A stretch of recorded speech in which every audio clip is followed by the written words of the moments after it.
Hi guys, I'm Jesse at Strobepro.com, and today I just wanted to show you a quick couple tips on how to care for your Strobepro tripod.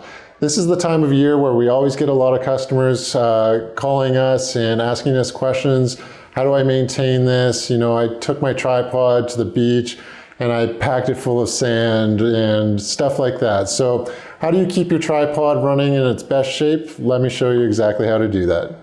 So one of the nice things about the Strobepro tripod is that it's a sealed unit in its release mechanism here. What that means is on the top here you've got a cap. Most twist lock tripods, what happens is when you unscrew them, they would just continue to unscrew and then the whole leg would pull out.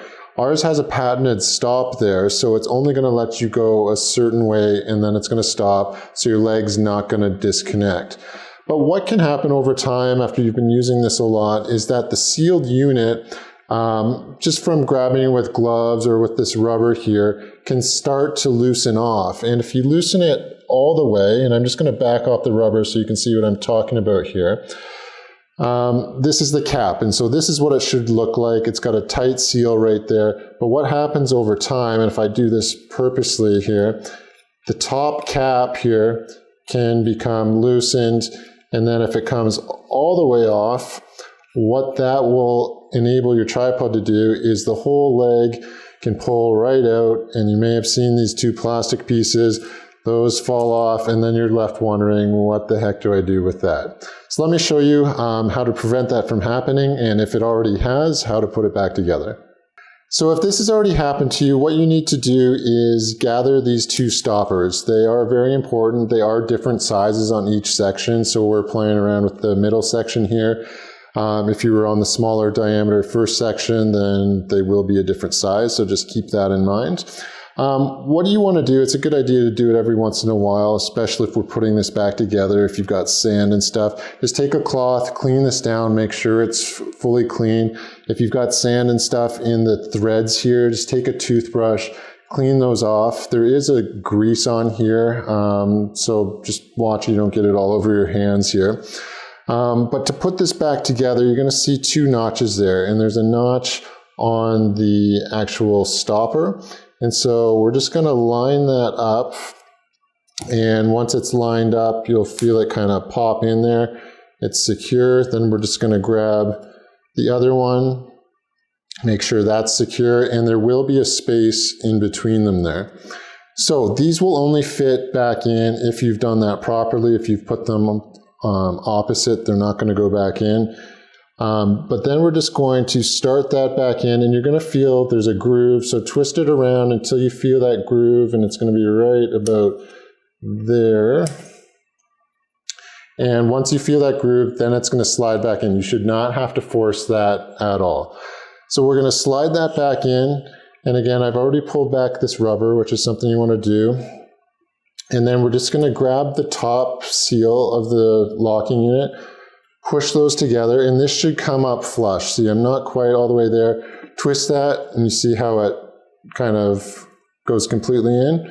Then we're going to take the top and screw that top all the way down. Again, making sure that you've cleaned all the threads out. Tighten that. You want to grip both sides, turn opposite so it locks it back in there. And then just take the rubber, and you're just going to slide that rubber back on. It's a little bit tricky just because it's not really meant to come off, but line that back up, then you're good to go. So every couple months or so, it's a really good idea. Just check each unit. Again, pull the rubber down, make sure that's tight. It is tight, and that's going to keep your tripod in the very best shape.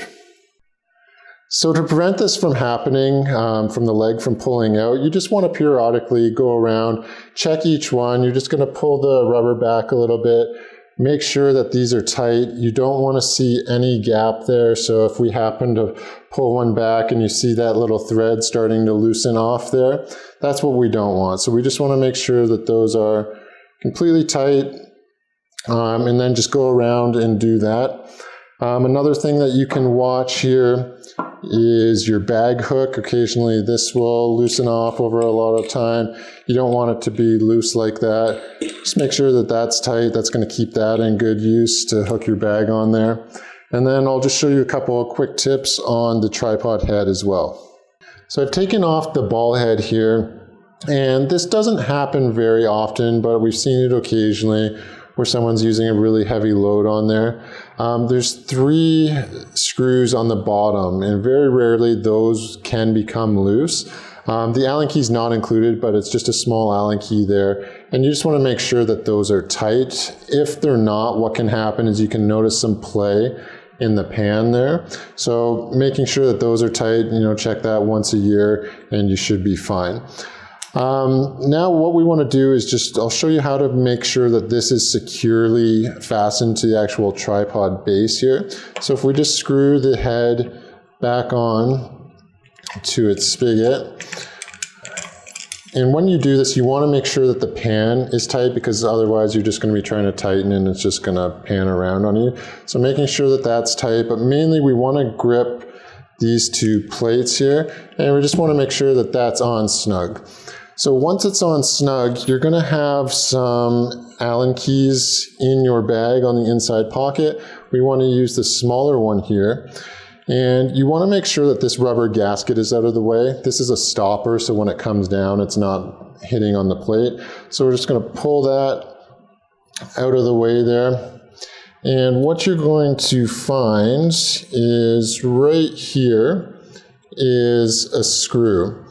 And this is just a set screw. So all we're doing, put that Allen key in, and we're just going to tighten it until we're just barely snug. Sorry, I'm trying to hold the tripod and do this for the camera.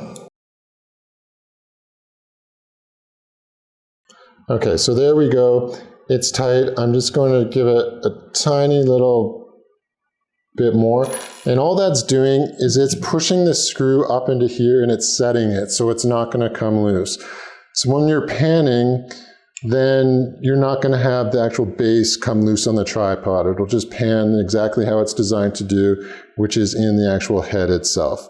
After you've done that, you can roll that back up, and then you're good to go. It's got the stopper there, and that's going to keep your ball head in good condition. Okay, I just want to show you how to tighten the actual legs if they've become loose over time. This is going to require your other Allen key, which is included in that pocket. So right here we have a nice amount of tension on these, and this is really personal preference. So if you like having this really loose, you're more than welcome to loosen it off. I like them kind of medium tight like that. But to do this, you're just going to loosen off these bolts here, and they will be quite tight. So I've loosened off one side, and there's one on the other side as well. So I've got them loose, and now you can see that that is obviously way too loose. It's just flopping there. So if that ever happens to you, again, just tighten that down. Just kind of snug. I'm not over tightening that at all. And you want to make sure you do both sides. So there we've got it kind of medium. I'd like it a little bit more. And one little turn on both sides, and that should set it back to where I like it. Perfect. And that's really all there is to that. Occasionally, if you get a lot of gunk and grime built up in here, you can just clean that out. Use some mild detergent. You can get that out of there if it's been jammed up with sand or something like that. So there you have it, guys. These have been some quick, easy tips that you can do yourself at home to keep your tripod in the best shape possible. We recommend doing this kind of anytime you use it on a beach or there's a lot of dirt and grime, but a yearly check of your tripod at the very least is going to go a long ways in making your product last the most that it can. So if you happen to need parts, you've lost inserts or something like that, we stock all of these parts here at Strobepro, so don't hesitate to give us a call or an email, and we can certainly provide those for you. So until next time, I'm Jesse at Strobepro.com.